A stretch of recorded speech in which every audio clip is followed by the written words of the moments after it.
Hello guys, welcome back another video on my YouTube channel live code tech दोस्तों। So guys, यहाँ पर मेरे पास दो पीएसयू हैं। एक सस्ता वाला है जो कि नॉर्मली आपको 400, 500, 600 तक मिल जाता है, और एक है थोड़ा सा प्रीमियम क्वालिटी का जो कि थोड़ा सा एक्सपेंसिव होता है, और इसका रेट लगभग होता है 4000 5000 के आसपास। तो इन दोनों ही एसएमपीएस यानी कि पीएसयू के बारे में डिटेल्स बताएंगे, और इनके जो कनेक्टर होते हैं दोनों के ही कनेक्टर में थोड़ा सा डिफरेंस भी होता है। तो दोनों को ही कवर करके आपको बताने वाला हूँ कि इनके पोर्ट्स में क्या डिफरेंस होता है, और सभी पोर्ट्स के क्या क्या वर्क होते हैं, कैसे कनेक्ट होता है, कहाँ पर कनेक्ट होता है, क्या यूज़ होता है हर कनेक्शन का, सब कुछ बताएंगे।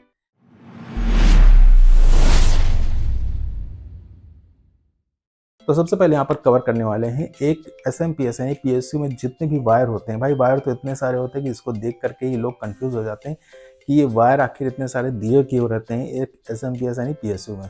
तो वैसे तो मेरे पास दो एसएमपीएस हैं। तो जो ये सस्ता वाला एसएमपीएस है इसमें वायर जो आपको दिख रहे होंगे ये कलरफुल है, और जो ये वाला एसएमपीएस है जो थोड़ा सा एक्सपेंसिव होता है इसके वायर सारे के सारे ब्लैक हैं। तो वायर को आइडेंटिफाई करना इसमें थोड़ा सा समझाना आपके लिए मुश्किल होगा। मैं आपको इस कलर वाला जो है एसएमपीएस इसके वायर के थ्रू आपको समझा देता हूँ। सेम टू सेम वही पैटर्न पर ये वाला भी वर्क करता है। तो सबसे पहले तो किसी भी एसएमपीएस के जो वायर होते हैं उनके कलर की बात करते हैं। तो कोई भी एसएमपीएस हो उसमें आपको टोटल 8 डिफरेंट कलर के वायर देखने को मिलते हैं। बस इन्हीं वायर के बारे में आपको समझना है और कुछ भी आपको समझने की ज़रूरत ही नहीं है। तो यहाँ पर सबसे पहले बात करते हैं ब्लैक कलर के वायर के बारे में, जो कि सबसे ज़्यादा एसएमपीएस में दिए गए होते हैं। तो ब्लैक कलर के जितने भी वायर होते हैं ये सभी के सभी होते हैं ग्राउंड के। इसके बाद जितने भी येलो कलर के वायर होते हैं वो सारे के सारे आपको 12 वोल्ट का आउटपुट देते हैं। रेड कलर के जितने भी वायर होते हैं वो आपको 5 वोल्ट का आउटपुट देते हैं, और जो ऑरेंज कलर के वायर होते हैं ये आपको 3.3 वोल्ट के आउटपुट देते हैं। तो इन सभी वायर के अलावा भी आपको 4 डिफरेंट कलर के वायर और मिलते हैं, जैसे कि आपको ग्रे मिलता है, ग्रीन मिलता है, ब्लू और पर्पल। ग्रीन कलर वायर जो होता है ये आपके पावर सप्लाई यानी कि पीएसयू को ऑन करने का वर्क करता है। तो इस ग्रीन कलर के वायर को किसी भी ग्राउंड से कनेक्ट करते हैं तो आपका एसएमपीएस जो है वो वर्किंग कंडीशन में हो जाता है। ब्लू कलर का जो वायर होता है ये होता है -12 वोल्ट का, और इसका वर्क होता है आपके जितने भी हार्ड ड्राइव होते हैं, जितने भी ऑप्टिकल डिवाइसेस होती हैं, जैसे कि सीडी रोम हो गया और आपका फ्लॉपी ड्राइव हो गया। तो इन सभी डिवाइसेस में जो 12 वोल्ट का फ्लो बना रहता है इसको करता है मैनेज। मतलब 12 वोल्ट से इसको ना तो ज़्यादा होने देता है ना तो कम होने देता है। तो ये वर्क होता है हमारे ब्लू कलर के वायर का। पर्पल कलर का जो वायर होता है ये स्टैंड बाई के लिए होता है, और ये होता है 5 वोल्ट का। तो आपका एसएमपीएस ऑफ भी रहता है तब भी इसमें 5 वोल्ट की सप्लाई ऑन रहती है, जब तक कि आपका पीएसयू मेन सप्लाई से कनेक्ट रहता है। और जो ग्रे कलर का वायर होता है इसका सिर्फ एक ही वर्क होता है कि ये इंश्योर करना कि हमारे जितने भी डिवाइसेस कनेक्ट हैं इस एसएमपीएस से उसमें प्रॉपर वोल्टेज सप्लाई हो रहा है या नहीं। तो आई होप अभी यहाँ पर आपको समझ में आ गया होगा कि एक एसएमपीएस के जो वायर होते हैं इनको कैसे आइडेंटिफाई कर सकते हैं, सिर्फ और सिर्फ कलर के थ्रू। तो अब बात करते हैं एक पीएसयू में कौन कौन से पोर्ट्स होते हैं और इनको मदरबोर्ड में किस जगह पर कनेक्ट किया जाता है। और पोर्ट्स को एक्सप्लेन करने के लिए मैं यूज़ करने वाला हूँ गीगाबाइट का ये एसएमपीएस, क्योंकि यहाँ पर जो एसएमपीएस में पोर्ट्स दिए गए हैं लगभग हर टाइप के आपको इसमें पोर्ट्स मिलते हैं, जो कि एक नॉर्मल चीप क्वालिटी के जो एसएमपीएस होते हैं इसमें नहीं होते हैं। तो सबसे पहले यहाँ पर बात करते हैं मदरबोर्ड कनेक्टिविटी पोर्ट की, जिसको P1 पोर्ट भी बोलते हैं।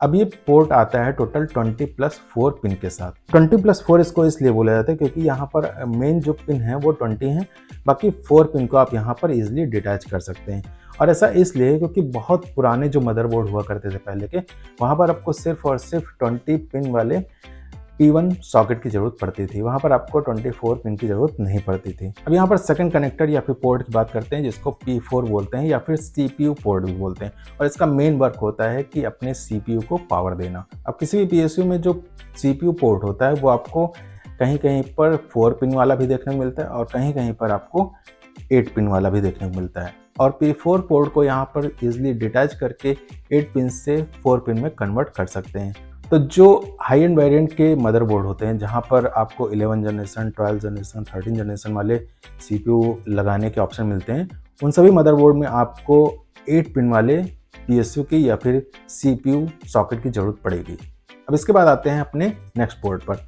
जो आप यहाँ पर पोर्ट देख रहे हैं इसको बोलते हैं मॉलेक्स पोर्ट, और इसका यूज़ होता है अपने पुराने टाइप के जो हार्ड ड्राइव होते हैं वहाँ पर, मतलब कि जो पाटा हार्ड ड्राइव पहले के होते थे या फिर पहले के जो पाटा कनेक्शन के साथ आपको मिलते थे डीवीडी ड्राइवर, सीडी ड्राइवर, वहाँ पर इस मॉलेक्स पोर्ट का यूज़ हुआ करता था, जो कि अब आजकल आने बंद हो गए हैं। फिलहाल आजकल अगर आप कोई गेमिंग सीपीयू कैबिनेट लेते हैं तो वहाँ पर आपको उसमें जो आरजीबी फैन वगैरह होते हैं उनको पावर देने के लिए इस मॉलेक्स पोर्ट का यूज़ होता है।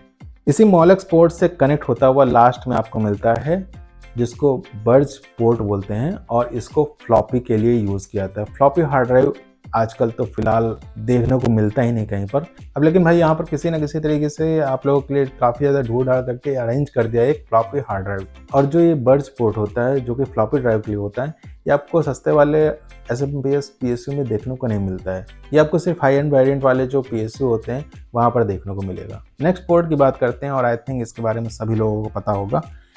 ये है साटा पावर केबल, और ये पैरेलली कनेक्ट होते हैं एक दूसरे से, और ये डिपेंड करता है कि आपका पीएसयू कैसा है। जितना ज़्यादा हाई एंड वेरिएंट का पीएसयू होगा उतनी ज़्यादा यहाँ पर आपको साटा पावर केबल देखने को मिलेंगे।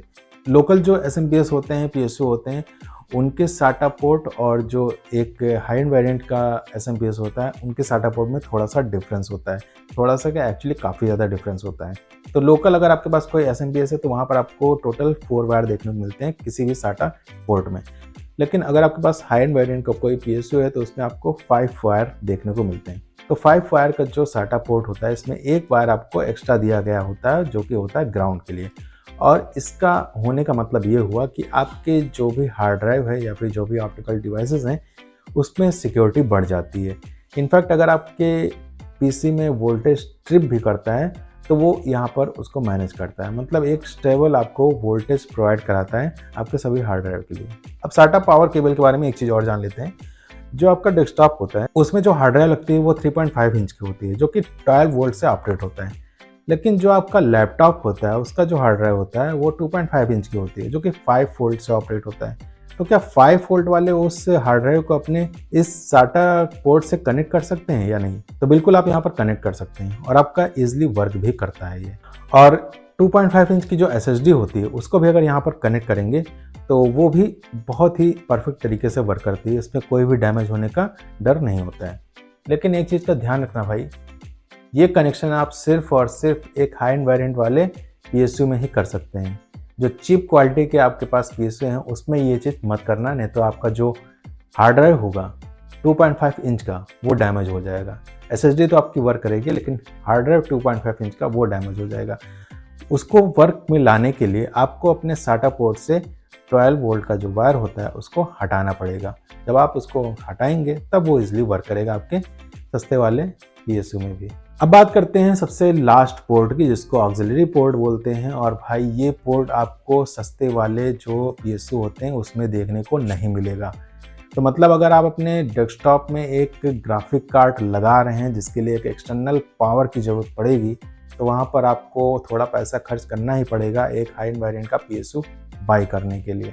ऑक्सिलरी पोर्ट की बात करते हैं तो इसको 8+8 पिन पोर्ट भी बोलते हैं क्योंकि यहाँ पर डुअल पोर्ट मिलते हैं और हर एक पोर्ट में आपको टोटल 8 पिन देखने को मिलता है। अब ये डिपेंड करता है आपके ग्राफिक कार्ड पे भाई, आपका ग्राफिक कार्ड जितना ज़्यादा पावर कंजप्शन करेगा उतनी ज़्यादा यहाँ पर आपको ऑक्सिलरी पोर्ट की ज़रूरत पड़ेगी। वैसे नॉर्मली देखते हैं तो ग्राफिक कार्ड आपको 6 पिन ऑक्सिलरी पोर्ट के साथ भी मिलते हैं, 8 पिन के साथ भी मिलेंगे, 8+6 के साथ भी मिलेंगे और 8+8 के साथ भी मिलेंगे। तो 8+8 बहुत ही ज़्यादा हाई वेरिएंट वाले जो ग्राफिक कार्ड होते हैं जो कि 200+ वाट के होते हैं वहाँ पर यूज़ होता है। तो फाइनली यहाँ पर हम लोगों ने जान लिया है एक पीएसयू में टोटल कौन कौन से पोर्ट होते हैं, इनका क्या यूज़ होता है, कहाँ कनेक्ट होते हैं, सभी वायर के बारे में भी जान लिया है। अगर आपके मन में कोई भी डाउट है तो नीचे कमेंट बॉक्स में जाइए, वहाँ पर जाकर के अपने मन में जो भी डाउट्स हैं उसको क्लियर कर सकते हैं। फिलहाल के लिए आज के इस वीडियो को रखते हैं बस यहीं तक, मिलते हैं आपसे नेक्स्ट वीडियो में, तब तक के लिए bye bye, have a nice day, take care दोस्तों।